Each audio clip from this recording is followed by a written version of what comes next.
What's up, everybody? It's your favorite show, Get a Bucket. I'm your host, Trey, and as usual, I hope you're all having a wonderful, wonderful day. Today, we're going to talk about, pressure in basketball. But before we do that, please make sure to hit that like and subscribe button, comment, tell anyone about the show. Trying to get the ratings up a little bit, just a little bit. But like I said, ladies and gentlemen, today we're going to talk about stress in basketball.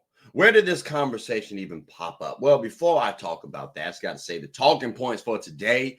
Y'all see the jersey. We talking about the Sparks, right?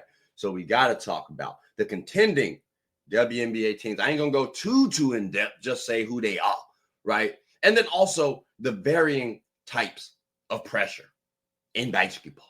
But this conversation does spark off because DeWanna Bonner from the WNBA, that's right, she's on the Indiana Fever right now, quite a hooper, right, in the WNBA's history. Well, she said this about pressure. I don't know where the pressure comes from because we haven't proved anything yet. I think people, just the media, kind of run with it, honestly, and kind of create the pressure. But for us, I don't feel like we are the hunted. We are the huntee kind of mentality because the roster can look really good on paper, but it's going to be the work that we put in, and we know that.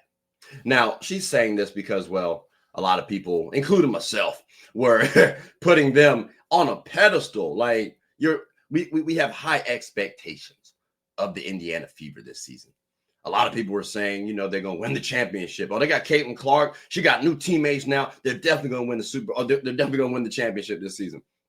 I hear that. I hear that thought process. But that is what brings pressure. Ladies and gentlemen, let's go ahead and bring up the standings real quick because I got to talk about who I think are the contending teams. So as y'all can see, we do have a couple of teams on the screen. These are in order currently for the 2025 season. My contending teams are these teams, and it's only three of them.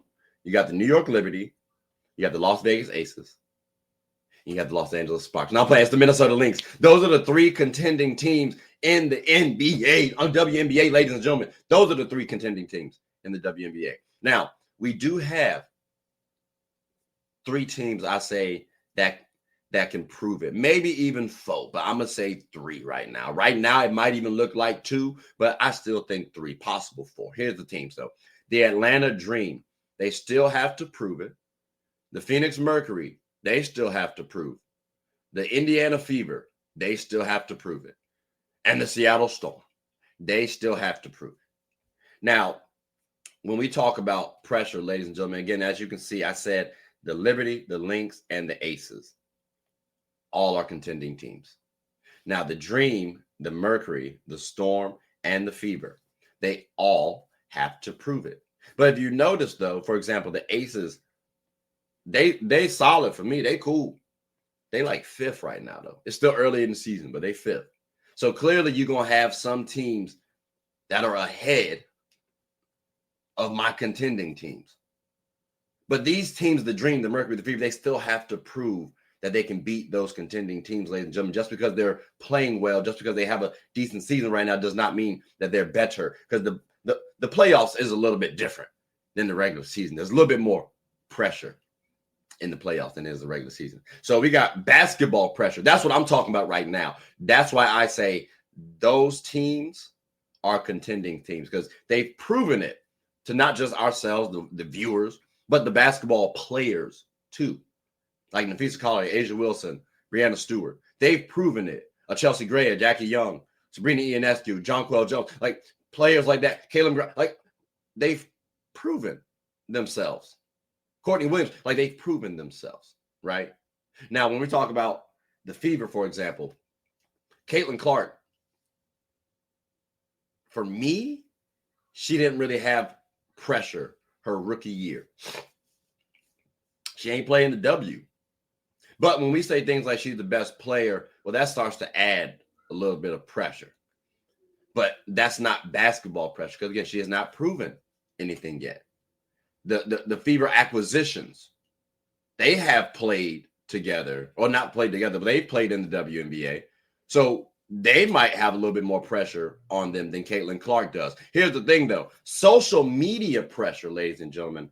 See, I'm talking about basketball pressure. Social media pressure is what I'm referring to when we're talking about Caitlin Clark's pressure, because again, the social media and even the stands to a degree, they kind of blend in a little bit. But the social media hype that we try to draw for some of these players helps with this pressure. Narrative driven. Paige versus Caitlin Clark. I've talked about it before. That's pressure there because the media looks to hype up that to improve the WNBA's viewership, right? History, a large part has to do with narratives too. For example, again, using Paige and Caitlin Clark, they have history, number one picks, similar statures, right? You could say similar-ish games. There's definitely differences, but there are similarities as well too. We got the same draft class, or almost, or the same recruiting class, almost same draft class. Like wonderful storylines that the social media wants to use. Or how about even within their own teams? Who's the best player? Right? Like social media pressure, that's different than basketball pressure. Because again, social media pressure, they're trying to draw narratives. Basketball pressure, they trying to hoop. Now, the casual fan pressure, this is really expectations. But it's still pressure, though, because, again, we have expectations, ladies and gentlemen.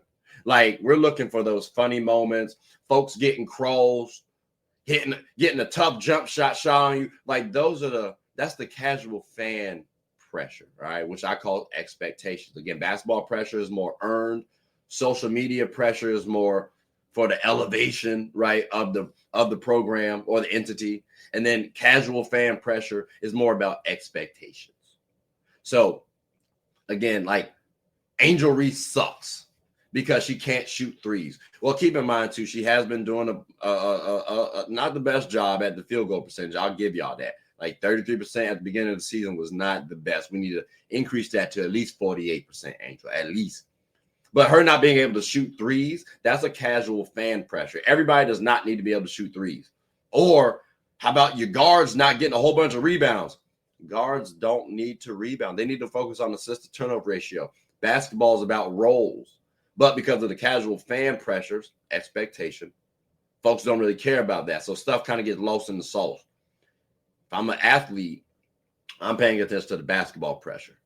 Maybe a little bit on the social media pressure because that might impact things like legacy. But if I'm an athlete, I'm not giving two you-know-whats about the casual fan pressure. Because, again, that's based on expectations. But a lot of times, people don't study the game enough to really have good expectations.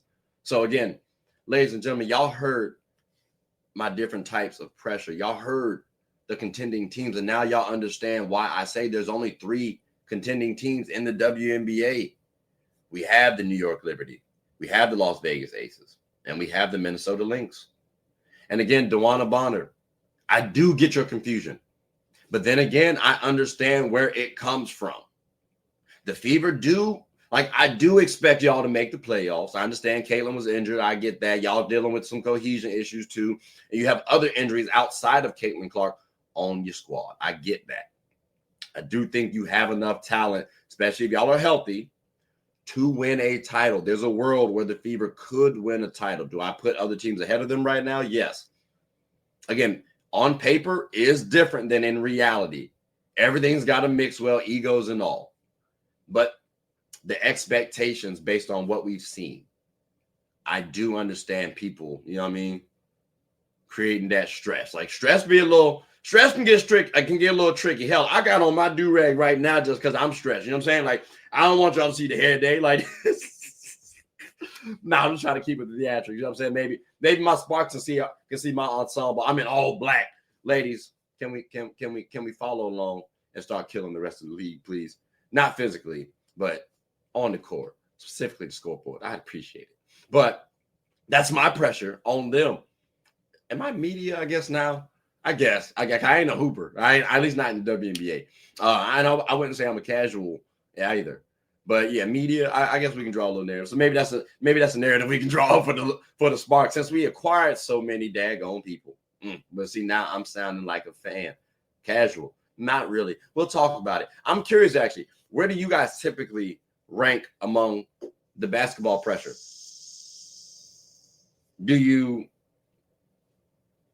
I don't know what that was, actually. I'm trying to figure out what that was in the background.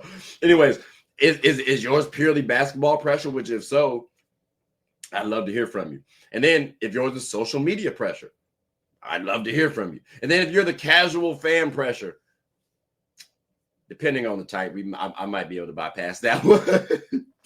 But let me know in the comment section below and reach out. I'd greatly appreciate it. But ladies and gentlemen, that does conclude the end of the episode. So again, y'all heard the episode. Y'all heard the finals. Or y'all heard my contending teams. And y'all heard my definition of the pressures, or the definition of the varying pressures. Appreciate y'all for listening. Definitely keep continuing to follow and support, and not just myself, but the WNBA as well. But also make sure to like, subscribe, comment, tell anyone about the show. My name is Trey. I'm the host of Get a Bucket. Hope you all are having a good one. Take care.